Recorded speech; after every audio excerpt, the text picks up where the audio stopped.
Genesis 23. Namatay si Sarah at bumili si Abraham ng paglilibingan. Nabuhay si Sarah ng 127 taon. Namatay siya sa Kiryat Arba na, tinatawag ding Hebron sa lupain ng Canaan. Labis ang paghihinagpis ni Abraham sa pagkamatay ni Sarah. Ngayon, iniwan muna ni Abraham ang bangkay ng asawa niya at nakipagkita siya sa mga Heteo at sinabi sa kanila, "Nakatira ako rito sa lugar ninyo bilang isang dayuhan, kaya kung maaari ay pagbilhan din ninyo ako ng lupa na maaari kong paglibingan ng asawa ko." Sumagot ang mga Heteo, "Ginoo, makinig ka muna sa amin. Kilala ka namin na isang tanyag na tao, kaya maaari mong ilibing ang asawa mo kahit saan na pinakamabuting libingan dito sa amin. Walang sino man sa amin ang magkakait sa iyo ng kanyang libingan para mailibing mo ang asawa mo." Yumukod agad si Abraham sa harapan ng mga Heteo. Pagkatapos, sinabi niya, "Kung payag, kayo narito ko ilibing ang asawa ko. Tulungan niyo ako na kausapin si Ephron na anak ni Zohar. Naibenta niya sa akin ang kuweba niya na nasa tabi ng bukirin niya sa Macpela.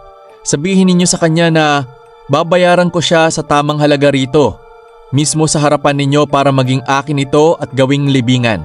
Naroon pala si Ephron na nakaupo, kasama ng mga kababayan niyang Heteo, kaya sumagot siya kay Abraham na, naririnig ng lahat ng Heteo na nagtitipon doon sa pintuan ng lungsod.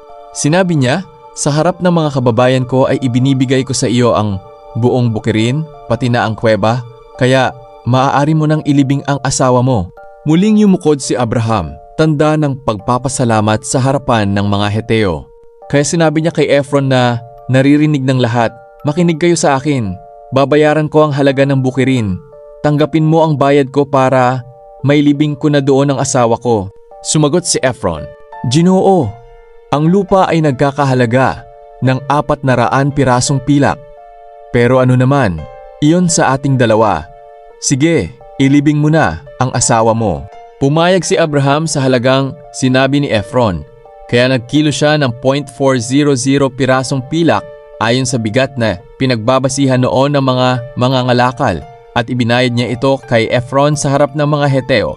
Kaya naging pag-aari ni Abraham ang bukid ni Ephron sa Macpela sa silangan ng Mamre, pati na ang kuweba at ang mga punong kahoy sa paligid ng bukid.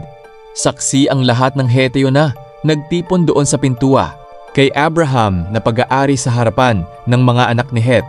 Sa harap ng inilibing agad ni Abraham si Sarah sa kuweba na nasa bukirin ng Macpela na sakop ng lupain ng Canaan. Ang Macpela ay malapit sa Mamre na siyang Hebron, 20. Kaya ang bukid pati ang kuweba na dating pagmamay-ari ng mga Heteo ay naging kay Abraham na, at ginawa niya itong libingan.